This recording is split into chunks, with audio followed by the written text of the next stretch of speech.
could you be the one?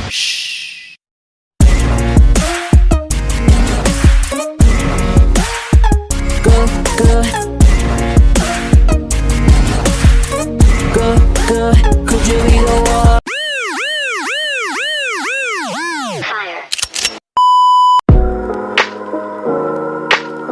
Warahmatullahi wabarakatuh. Selamat pagi teman-teman. Di sini kami dari kelompok 11 akan mempresentasikan tentang akuntansi biaya yang berjudul Sistem Perhitungan Biaya untuk Produk Gabungan. Nah, sebelumnya perkenalkan, nama saya Nur Fadila Ramadanti. Saya dari NIM 195221006.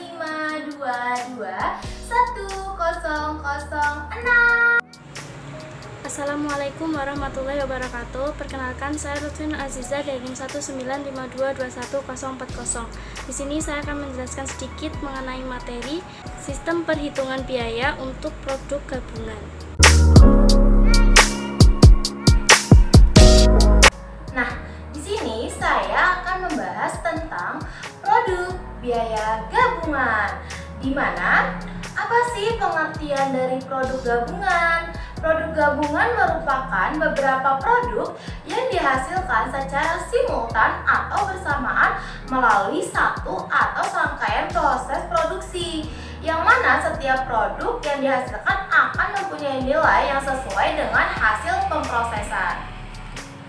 Ini ada beberapa karakteristik dari produk gabungan. Yang pertama, produk utama yang dihasilkan oleh produk gabungan merupakan tujuan utama pengolahan, sementara produk sampingan dihasilkan bukan merupakan tujuan utama pengolahan, namun tidak dapat dikecualikan karena sifat pengolahannya.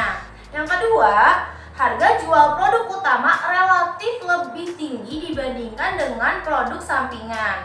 Yang ketiga, dalam pengolahan produk gabungan tidak dapat dihindari atau dikecualikan untuk tidak menghasilkan produk tertentu atau disebut juga dengan produk sampingan. Di sini saya akan membahas tentang biaya gabungan joint cost dan titik pemisah split off point, di mana biaya gabungan adalah biaya-biaya yang timbul dari proses produksi secara simultan atas berbagai produk sampai titik pemisahnya. Nah, titik pemisah ini setiap produk secara individual dapat diidentifikasi. Biaya gabungan itu tersendiri terdiri dari biaya bahan baku, biaya bahan langsung, biaya tenaga kerja langsung, biaya overhead pabrik. Dan selanjutnya di sini saya akan membahas tentang alasan penting dari alokasi biaya gabungan untuk masing-masing jenis produk. Yang pertama, menentukan nilai persediaan dan besarnya biaya produk untuk tujuan pelaporan keuangan eksternal. Yang kedua, menentukan nilai persediaan untuk tujuan asuransi. Yang ketiga, menentukan biaya dari setiap departemen atau divisi untuk tujuan penilaian kinerja eksekutif. Yang keempat, menentukan besarnya kontribusi masing-masing jenis produk gabungan terhadap total pendapatan perusahaan. Selanjutnya di sini saya akan membahas tentang akuntansi untuk produk sampingan, di mana produk sampingan merupakan salah satu dari beberapa jenis produk yang dihasilkan dari proses produksi yang secara simultan, tetapi nilainya relatif lebih kecil dibandingkan dengan produk utama. Nah, di sini ada produk sampingan dikategorikan sebagai produk yang laku jual. Yang pertama yaitu ada produk sampingan yang siap jual setelah dilakukan pemisahan dengan produk yang utama tanpa melakukan prosesan lebih lanjut. Yang kedua, produk sampingan yang memerlukan proses lebih lanjut setelah dilakukan pemisahan dengan produk yang utama sebelum siap jual. Yang ketiga yaitu produk sampingan yang siap jual setelah dilakukan pemisahan dengan produk yang utama namun memerlukan proses lebih lanjut agar dapat dijual dengan harga yang lebih tinggi. Selanjutnya, di sini saya akan menjelaskan tentang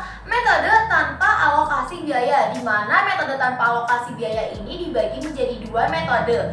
Yang pertama yaitu metode penjualan pendapatan kotor, yang kedua yaitu metode penjualan pendapatan bersih.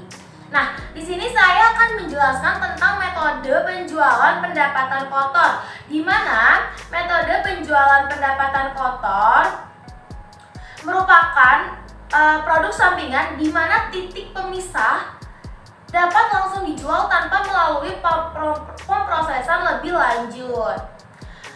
Nah, di sini ada metode penjualan, ada contohnya yaitu di buku ada dari PT Makmur Abadi sebagai perusahaan yang menghasilkan berbagai jenis produk utama dan produk sampingan. Berikut adalah biaya gabungan pada Agustus 2020. Yang pertama yaitu ada total produksi, di mana total produksi PT ini yaitu 20.000 unit, yaitu 40 juta. Terus penjualan produk utamanya yaitu 15.000 unit dikali 3.000 yaitu 45 juta. Terus penjualan produk sampingannya itu ada 3.500.000. Beban administrasi dan pemasaran produk utama ada 4.250.000. Persediaan akhirnya ada 5.000 unit dikali 2.000 yaitu 10 juta. Nah, di sini saya akan menjelaskan yang pertama yaitu ada penjualan produk sampingan sebagai penambah pendapatan non operasional.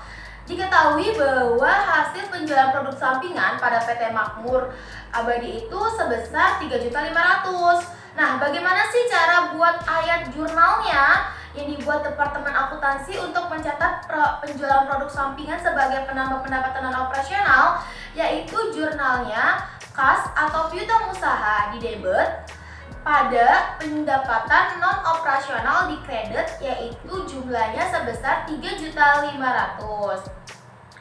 Selanjutnya di sini saya akan menjelaskan tentang penjualan produk sampingan sebagai penambah pendapatan non operasional, di mana kita harus mencari dulu nih laba kotornya, laba bersihnya. Nah, laba kotor itu didapat dari mana sih? Laba kotor didapat dari penjualan dikurang dari beban pokok penjualan, jadilah laba kotor.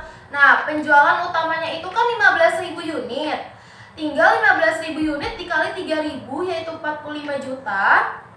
Terus ada biaya produksinya itu kan 20.000 unit. Nah, 20.000 unit itu dikali 2.000 jadi 40 juta. Persediaan akhirnya itu tinggal 5.000 unit. Dari mana sih persediaan akhir 5.000 unit? Karena 20.000 itu dikurang dari 15.000 unit jadi 5.000 unit. Nah, 5.000 unit ini dikali 2.000 jadi 10 juta. 40 juta dikurang 10 juta jadi 30 juta. Nah, 45 juta ini dikurang 30 juta itu jadinya 15 juta. Jadilah laba kotor.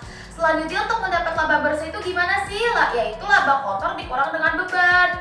Nah, di sini kan ada beban operasional. Ada beban apa aja sih? Ada beban administrasi dan pemasaran, ada juga beban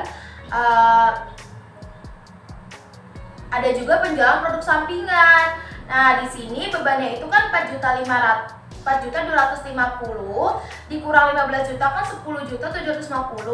Terdapat juga penjualan produk sampingan yaitu 3.500.000, di mana 10.750 itu ditambah 3.500.000 karena ini pendapatan kan. Jadinya tuh laba bersihnya itu 14.250.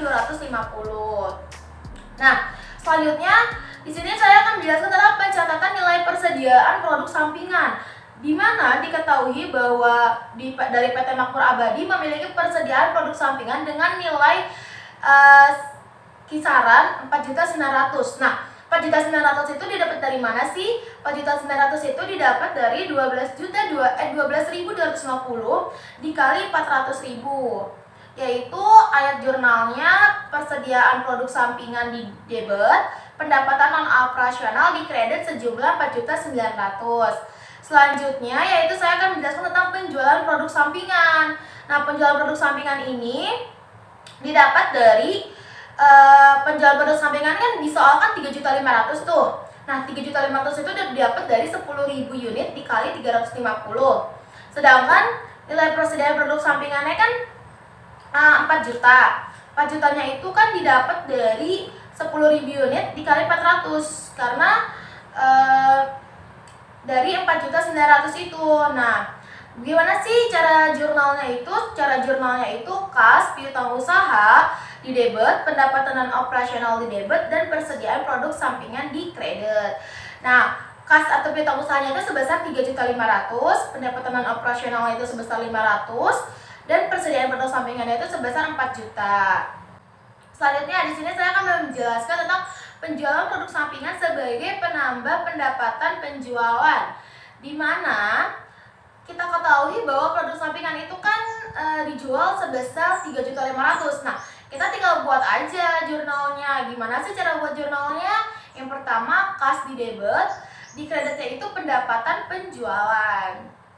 Kenapa sih kas di debit? Karena uang perusahaan kita tuh menambah. Jadi kasnya itu di debit.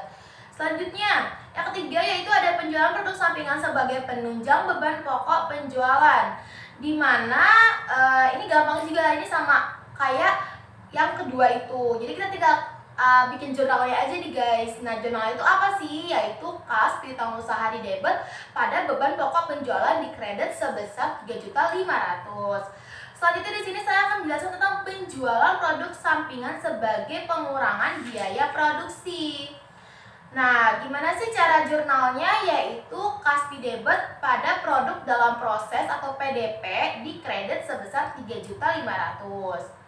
Nah, pada tampilan 3.7.3 yaitu ada penjualan produk sampingan sebagai penambah pendapatan. Nah, dimana kita harus mencari dulu nih guys. Kayak kemarin, kayak tadi laba kotornya berapa, laba bersihnya berapa. Nah, laba kotornya itu didapat dari penjualan produk utama 15.000 unit dikali 3.000 yaitu sebesar 45 juta. Terus ada penjualan produk sampingan yaitu 3.500.000. Jadi penjualan bersihnya itu 48.500.000. Terus ada beban pokok penjualan, di mana beban pokok penjualannya itu biaya produksinya itu 20.000 unit dikali 2.000 yaitu 40 juta. Persediaan akhirnya 5.000 unit dikali 2.000 yaitu 10 juta. Nah, 40 juta dikurang 10 juta itu kan 30 juta. 48.500.000 dikurang 30 juta kan jadinya 18.500.000. Nah, ternyata masih ada beban lagi nih guys. Nah, bebannya itu apa sih? Ada beban administrasi dan pemasaran sebesar 4.250.000. Nah, 18.500.000 itu dikurang 14.250.000 yaitu jadi 14.250.000. Selanjutnya di sini saya akan menjelaskan tentang penjualan produk sampingan sebagai pengurangan beban pokok penjualan.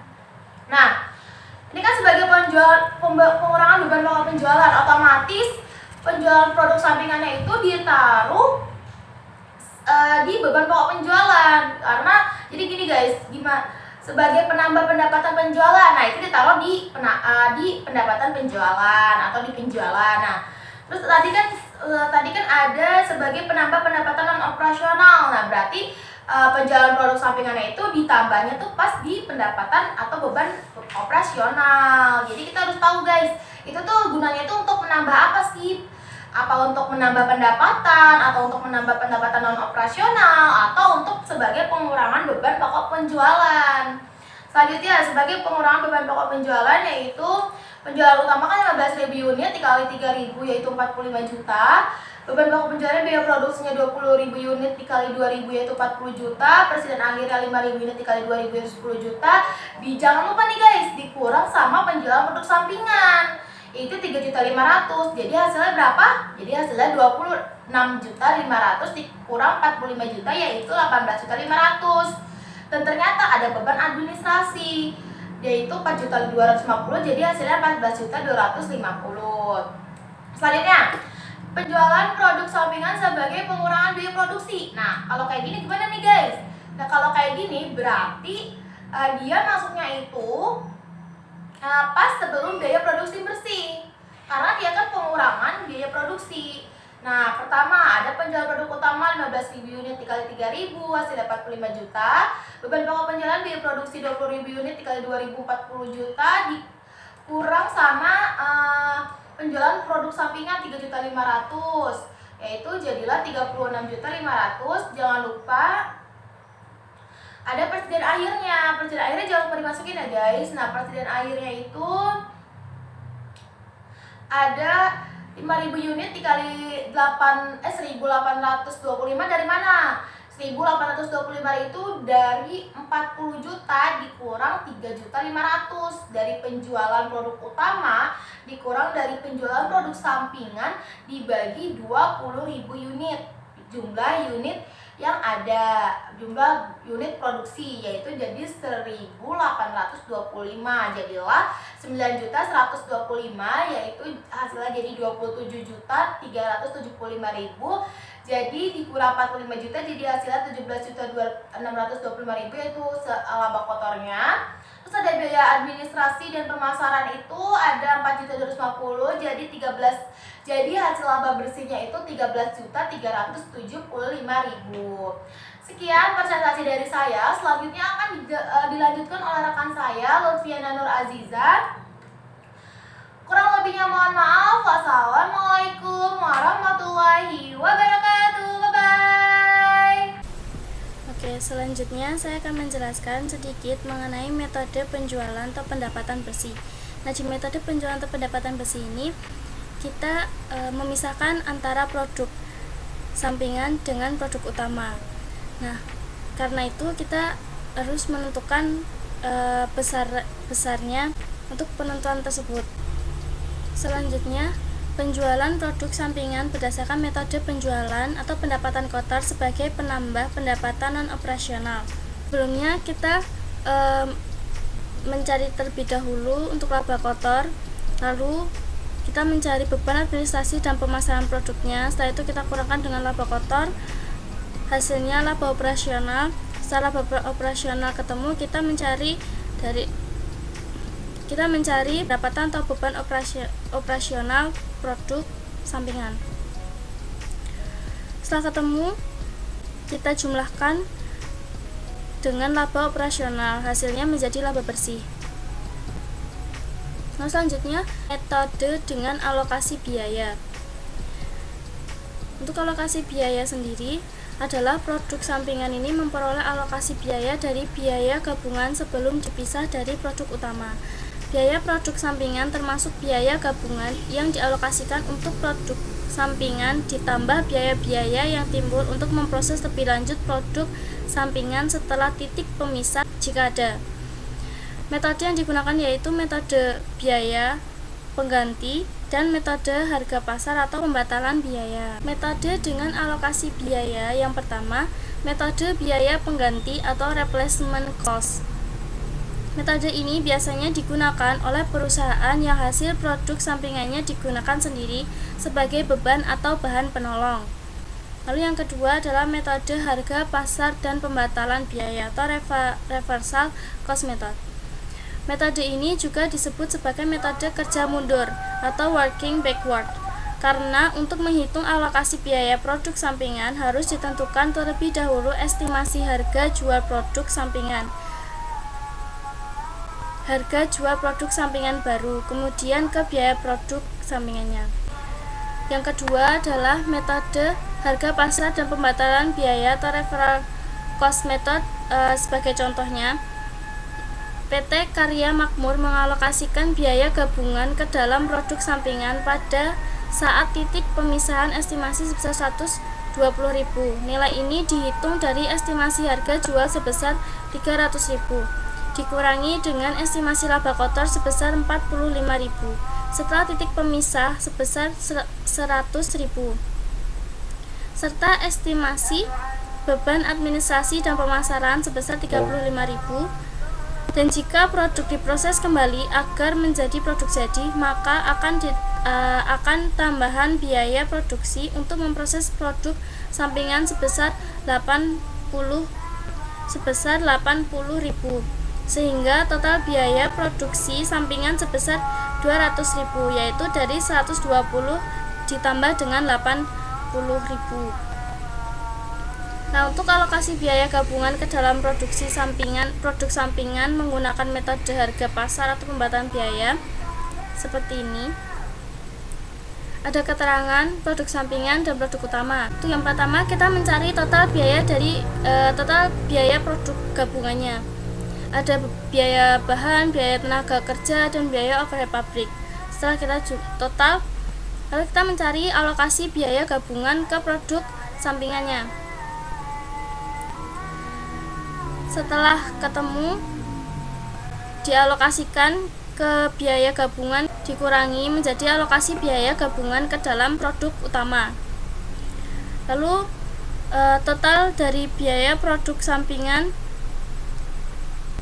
dan dijumlah per unitnya.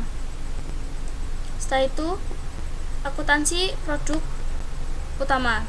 Untuk produk utamanya, akuntansi untuk produk utama yaitu setiap jenis produk memiliki permasalahan yang terkait pemasaran, harga jual, dan biaya produk yang berbeda-beda. Oleh karena itu, pihak manajemen perlu memberikan perhatian terhadap kontribusi dari setiap jenis produk terhadap pendapatan perusahaan.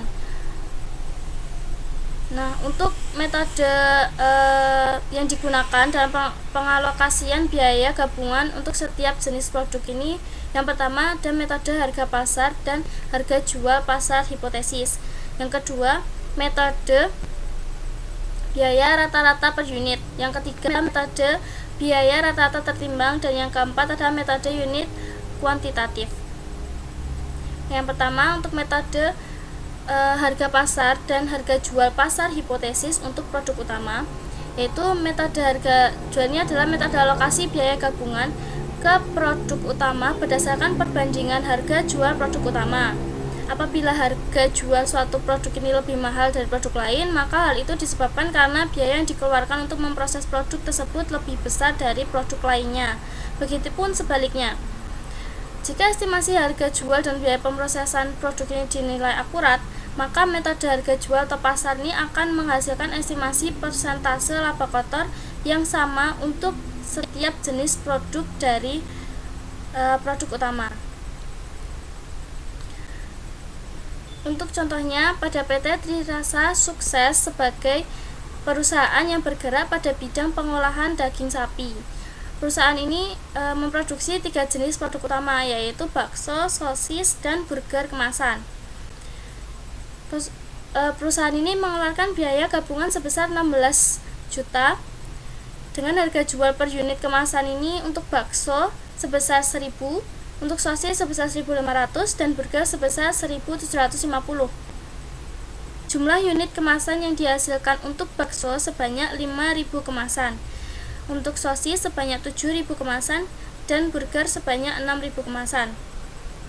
Kita catat dulu untuk produk gabungan, jumlah unit, harga jual per unit kemasan, nilai penjualan dalam rupiah, dan persenannya, serta alokasi biaya gabungannya. Untuk nilai penjualan dalam rupiahnya ini diambil dari jumlah unit dikali dengan harga jual per unit kemasannya. Lalu untuk persentasenya, persentase dari rupiahnya. Untuk alokasi biaya gabungannya diambil dari persentase dikali dengan biaya gabungan. Tadi biaya gabungan diketahui sebesar 16 juta. Jadi persentase dikali dengan 16 juta. Lalu seperti ini jadinya untuk harga jualnya dan biaya gabungan. Selanjutnya, perhitungan persentase laba kotor untuk setiap jenis produk dari produk utama. Kita mencari persentase dari produk bakso, sosis, burger. Diketahui jumlah unit kemasannya untuk produk bakso, sosis, dan burger jumlahnya adalah 18.500 unit. Untuk nilai penjualan jumlahnya 26.750.000. Untuk beban pokok penjualan jumlahnya 16 juta. Untuk laba kotornya sebesar 10.750.000. Untuk persentasenya dari produk bakso yaitu 40,2%, untuk produk sosis 40,2%, untuk produk burger 40,2%, dan jumlahnya adalah 40,2%. Selanjutnya, metode harga pasar dan harga jual pasar hipotesis. Jika saat di titik pemisah ini belum diketahui harga jual pasarnya, masih memerlukan proses lebih lanjut. Nah, maka produk ini tidak dapat langsung dijual, namun dihitung terlebih dahulu dengan menggunakan metode harga jual atau pasar hipotesis. Seperti pada contoh PT Selera Nusantara. Lalu untuk alokasi biaya gabungan ke produk utama menggunakan metode harga jual pasar hipotesisnya, kita catat dulu untuk produk atau bumbunya, jumlah produk dalam botol, lalu harga jual per botol, ada nilai penjualan, tambahan biaya untuk memproses lebih lanjut, harga jual pasar hipotesisnya dalam rupiah dan persenan, serta alokasi biaya gabungannya. Sini jumlah dari produk keseluruhannya adalah 3.000. Untuk nilai penjualan jumlah keseluruhannya adalah 1.512.500. Untuk tambahan biaya untuk memproses lebih lanjut sebesar 375.000 dan dalam rupiahnya sebesar 1.137.500. Untuk persentasenya sebesar 100% dan untuk alokasi biaya gabungannya sebesar 600.000. Seperti tadi sebelumnya, total gabungannya semuanya adalah 600.000. Untuk cara lebih simpelnya seperti ini, harga jual pasar hipotesis dan harga jual yang sesungguhnya. Selanjutnya, metode biaya rata-rata per unit. Metode biaya rata-rata per unit ini adalah metode alokasi biaya gabungan ke produk utama berdasarkan biaya rata-rata per unit, yaitu membagi total biaya gabungan dengan jumlah unit produk yang dihasilkan, sehingga setiap produk menerima alokasi biaya gabungan per unit dalam nilai yang relatif sama. Nah, apabila ukuran satuan unit produk yang dihasilkan ini berbeda dan harga pasar yang menjadi acuannya ini juga berbeda secara signifikan, maka metode ini tidak tepat untuk digunakan. Untuk contohnya pada PT Sukses Makmur, yaitu yang sebagai perusahaan penggergajian kayu yang memproses kayu gelondong atau log menjadi kayu balok. Proses produksi menghasilkan 3 jenis kayu balok, yaitu kayu balok kategori 1, kategori 2, dan kategori 3, yang masing-masing jumlahnya adalah 5.000 meter kubik, 7.000 meter kubik, dan 6.000 meter kubik. Dalam proses produk tersebut, perusahaan mengeluarkan biaya gabungan sebesar 45 juta. Untuk biaya rata-rata per unit, yang pertama kita mencatat total biaya gabungan dibagi dengan total unit yang diproduksi, yaitu 45 juta dibagi dengan masing-masing jumlah dari kayu balok, dan hasilnya 2.500 per meter kubik. Setelah itu, mencatat alokasi biaya gabungan ke produk utama menggunakan metode biaya rata-rata per unit. Dicatat dulu produk, lalu mencatat jumlahnya dan alokasi biaya gabungannya. Jadi alokasi untuk biaya gabungannya sebesar 45 juta. Jumlah produknya semuanya keseluruhannya adalah 18.000 meter kubik. Yang ketiga ada metode biaya rata-rata tertimbang, yaitu metode alokasi biaya gabungan ke produk utama dengan cara mengalihkan total biaya gabungan dengan dasar alokasi dari masing-masing jenis produk dalam bentuk persentase.